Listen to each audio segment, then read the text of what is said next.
Yo, what's going on YouTube? It's your boy GZTV. This is probably going to be the most eventful recap we've had in a long time because, man, these were some good-ass games. All of these games. I mean, literally every game that happened tonight was good to some capacity. So it's cool. You know, we get to... Obviously, I'm just going to get this stupid-ass Celtics game out of the way real quick. Got to cover it. It was actually a good game. The clash between the two best teams in the NBA. Undoubtedly, this is like the projected finals. Can my computer stop, please? This is supposed to be like the projected NBA finals. I don't know if it's even going to happen because the Celtics are fucking terrible against good teams. What do I expect? Obviously, Aaron Gordon had an insane putback dunk. Couldn't watch it at a better angle because TNT doesn't let you watch on the team's broadcast for some gay-ass reason. Yeah, in the clutch, you know, Jokic finding open teammates, great. I mean, the positive is that Jokic did good for my fantasy, and he's been on my fantasy team all year, so that's great. Obviously, Peyton Watson was getting to the rack, blocking shots. Peyton Watson was playing big time. This defensive play after defensive play, he started to become one of their better role players. He's like, I mean, Christian Brown's still really good, but he's like what Christian Brown was for them last year. I mean, he's absolutely incredible, makes all sorts of plays, hustles his ass off. I mean, that is what a championship team is made of, and I don't think the Celtics have that per se. Obviously, you know, Kristaps Porzingis put up 24 and 12. He shot 30% from three. You get 41 and 13 for Jaylen Brown, but guess what? Derek White wants to be fucking absent all night long, and we don't have a damn bench either, so cool, man. That's what you sacrifice when you build a fucking a team like this, you know. I don't know. I mean, I'm not going to hate on Jrue Holiday. I was kind of shitting on him all game, but yeah, I would say it's mainly Derek White's fault because guess what? You're not involved offensively against one of the best teams, probably the best team now in the NBA. So, good going, man. Looking at the Nuggets, Jokic had a classic performance of 32, 11, and 12. That's really all they needed to win the game. He was just absolutely shitting on us. Before I forget, excuse me for a second, let me lock in his performance because he played absolutely amazing. Shout out to Jokic, man. Got to give him credit. He's a hell of a basketball player, of course. But yeah, let's get into the next games. I don't want to talk about that too much. I'm kind of pissed off right now. Like, I was getting angry as fuck watching that game. But let's talk about the Nets and the Pistons. Jaden Ivey and Cade Cunningham lead the Pistons to their first home win since January. It's been 2 months. They win by 6 over Brooklyn. Yeah, an amazing scoring from Jaden Ivey and Cade Cunningham. You usually don't see them scoring together that well. They haven't really figured out their team that much, but there they are. And obviously, Cade Cunningham was dishing the rock really well, too. Yeah, good win. Oscar Thompson had a putback slam that was nasty. Jaden Ivey was passing the ball around. James Wiseman getting through defense and getting tough shots to fall. Sorry if my internet's a little laggy. Sorry if we get some freeze frames here and there. But yeah, obviously Mikal Bridges was hitting shots. Yeah, Oscar Thompson just a really good at the rim on offense guy. So yeah, obviously Nick Claxton put up 15 and 10. You get 31 for Dennis Schroeder. You get 21 off the bench for Lonnie Walker. But not a great game from Dennis Smith Jr., and I actually like Dennis Smith Jr. He's pretty nice, but there comes to a point where you should give Lonnie Walker some minutes over him, in which they did that, but I don't know, Dennis Smith Jr. just wasn't it for them that night, or tonight. Obviously, the Pistons, you get 12 and 14, the usual for Jalen Duren, such a consistent player, shot 75%. You get 32 and 11 from Cade Cunningham, who shot 50% from three. You get 34 from Jaden Ivey, who shot 67% from three. So those three, it's kind of their supposed big three. They came to play. They played really well. Moving on to the Timberwolves and Pacers. I knew this was going to be a good game. It lived up to the expectations absolutely. Anthony Edwards scores 44, has a spectacular last-second block. The Wolves beat the Pacers by 2. I mean, this is what contenders... I'm not going to say the Wolves are contenders, but these are plays that MVP players and on contending teams make. These are great plays. This is one of Anthony Edwards' best game of the season. Hit the tie-breaking three-pointer with 1:11. Got a block at the end. Hit his head on the fucking backboard, which was kind of insane.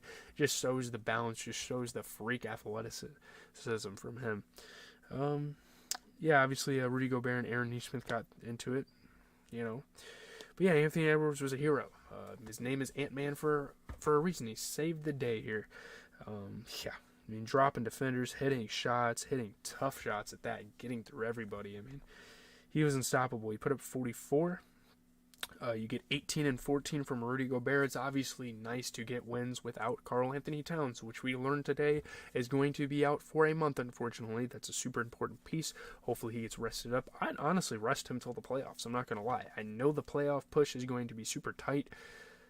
I think it will be the playoffs by the time he comes back anyway. So, yeah, they're going to have to ride out the rest of the season and hold a high seed till he gets back. But looking at the Pacers, Pascal Siakam put up 24. He shot 33% from 3, 50% overall. You get a 23 and 13 stat line from Tyrese Haliburton, who shot 60%. I will say Aaron Nimhard didn't really play that well. Didn't play as well as you probably would have desired out of a guy like that. And with the minutes he got, obviously he hit some shots. Like, he was efficient with the shots he got, but obviously getting him more involved, getting him more open looks would have helped a lot more for the Pacers tonight. But yeah, moving on, we have the Heat and Mavericks. This was the first game of that kind of doubleheader that I watched. Heat and Mavs. Obviously watched both games. Luka Doncic records his 5th consecutive 30-point triple-double. The Mavs beat the Heat by 6. Luka obviously doing everything, scoring the rock, rebounding the rock, dishing the rock, doing it all. The second NBA player ever to record 5 consecutive 30-point triple-doubles. They rally, they get the dub. Obviously, huge game, huge monumental game for Luka Doncic in his career. Yeah, he's sentenced. This is the NBA record for 35-point triple-doubles, 4 straight. So, yeah, he continues to just set the bar for a lot of guards in the NBA and really bringing on a new era.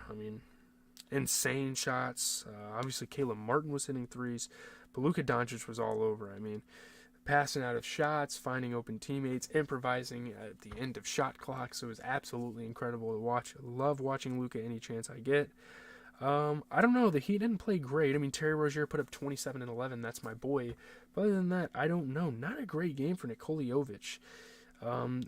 Good thing, they started bringing guys like Caleb Martin into the game, when he wasn't playing that well, not really giving anything offensively. But I don't know. It is what it is. I don't even know why Jovic starts, but I'm not going to hate. Obviously, looking at the Mavs, Kyrie put up 23. He shot 33% from 3. Luka put up 35, 11 and 11, shot 50%. Absolutely fantastic performance. These are the performances we've known and loved Luka for. So, yeah. Moving on to the Raptors and the Suns. Kevin Durant scores 35. Grayson Allen adds 26. The Suns beat the Raptors by 7. This was a lot closer than I would have expected it. It was kind of getting out of hand for a while, and I guess the Raptors came back. I don't know. Obviously, great scoring from both KD and Grayson Allen. Grayson Allen has assumed an amazing role on this team, especially with Devin Booker being out and the slumps of guys like Bradley Beal on this team. So it's nice to see him actually take opportunities, be super efficient, be a shot hitter for them. It's great. Obviously, Kevin Durant was hitting threes. Yusuf Nurkic was passing the rock around. Bradley Beal was getting to the rim well. RJ Barrett was getting tough shots. And Chris Boucher was getting to the rim and all that stuff. It's nice, since Grayson Allen's such a big three-point shooter, it allows for guys like Bradley Beal to show off their slashing ability, which is great. Obviously, the Raptors played pretty good. 30 points from Gary Trent, who shot 50%. You get 23 points from RJ Barrett, who shot 75% from 3. 21 and 18 from Emmanuel Quickley.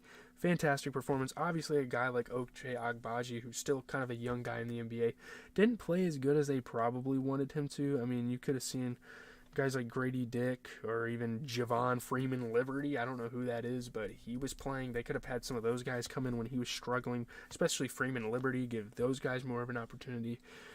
But, yeah, looking at the Suns, obviously 35 points for Kevin Durant off of 40% three-point shooting. You get 20 from Bradley Beal, who shot 50%. You get 26 from Grayson Allen. Grayson Allen literally only takes threes. He is an absolute bucket for them. They've been able to win games. They've actually looked really, really damn good out there. So, yeah, moving on, we have 2 more games. We are going to talk about the Bulls and the Warriors. The Bulls just continue to win games. You have to give them all of the credit in the world for that. Yeah. DeMar DeRozan battling, hitting insane shots. He has been playing so well. You got to give him his credit. He's been playing super well for this Bulls team recently. They've been on a run. Tough shot after tough shot. Obviously, Steph went to the locker room. Hopefully he's okay. He's obviously one of the greats. You got to show your respect. Got to hope for the best for him. As much as his fans kind of pissed me off on Twitter. But Brandon Podziemski hit a game-tying layup wide ass open. I don't know what the hell happened. Obviously a rookie mistake. Trayce Jackson-Davis was facilitating well. But man, I'm really, really happy for what the Bulls are doing right now. I'm happy for them. 33 points for DeMar DeRozan, who shot 50% from 3. 33 and 11 for Nikola Vucevic, who shot 50% from 3.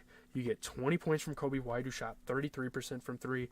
And without Zach LaVine playing and them pretty much outlawing him from ever playing another game for them because they know they're going to make a move, they've looked amazing ever since. Looking at the Warriors, you get 11 and 10 from Draymond. You get 19 and 10 from Jonathan Kuminga. You get 25 off the bench for Klay Thompson. They choose to bring him off the bench again, which is a bit interesting. Aaron Wiggins, I don't know what the hell happened to him. Did he get hurt? That was weird. I guess he should have got more minutes. I don't know what was happening. I guess, they were deciding to give some minutes to guys like Trayce Jackson-Davis when he wasn't playing so well. That was interesting. I'm not sure what was going on with Aaron Wiggins. I wouldn't even blame this loss on Steph Curry's injury because everyone else was playing pretty solid, I guess. I don't know. It was a weird game, I guess. Looking at the Spurs and Kings, the Spurs made it close with the Kings. This was just a really good night for basketball. Obviously, Domantas Sabonis being a great two-way player and winning the game for them on a steal and slam. As good of a defender Domantas Sabonis is, guys like Keldon Johnson have to somehow work around him, and he did decently well. They didn't even have Wemby. If they had Wemby, I feel like they would have for sure won this game. Devin Vassell hit some insanely tough shots. Obviously, Malik Monk was getting up for some dunks. Zach Collins was hitting tough shots for the Spurs. Zach Collins put up 22. This is probably one of the best Zach Collins games I've seen in a long-ass time. Probably since he was on the fucking Blazers, honestly. Shot 67% from 3. You get 30 points from Devin Vassell, 22 points off the bench from Keldon Johnson, and 23 from Malachi Branham, who didn't miss a single three-pointer. So, and I do really appreciate a guy like Trey Jones dishing the rock, but he needs to take more shots. He's way too hesitant when he's out there on the floor. Guys like Malachi Branham, guys like Blake Wesley are the scorers off the bench that you bring in because this guy just refuses to take a damn jump shot. I'm not really sure what's going on there, but Trey Jones definitely needs to shoot the rock more, especially without Embiid. Wembanyama. That is a big hole in your offense. But tomorrow is going to be the last day I'm going to be covering games for the week. We have Pelicans Sixers should be good. Timberwolves Cavs is on ESPN. I'll probably be watching that on Stream East because fuck League Pass, I guess. Magic are playing the Knicks. Heat play the Thunder. Bucks play the Lakers. There's all sorts of really good games, and if there are any close games, which I guarantee you there will be, we will be covering them right here on the channel. But I'm going to kind of settle down for the night, kind of chill. We have some dope content coming out this weekend. I hope to get you guys a 2K gameplay probably on Saturday. And then Sunday we're going to probably review the Wonka movie, the new movie that's coming out on streaming for Max. I think that's going to be a super interesting experience. But anyways, leave a like, comment, and subscribe. As always, it has been your boy GZTV, bringing you guys weekly basketball content, recaps daily during the weekdays. On the weekends, we kind of designate that for other content. I try to branch out. Maybe I should be more of a niche YouTuber, but I choose not to, so it is what it is. Hopefully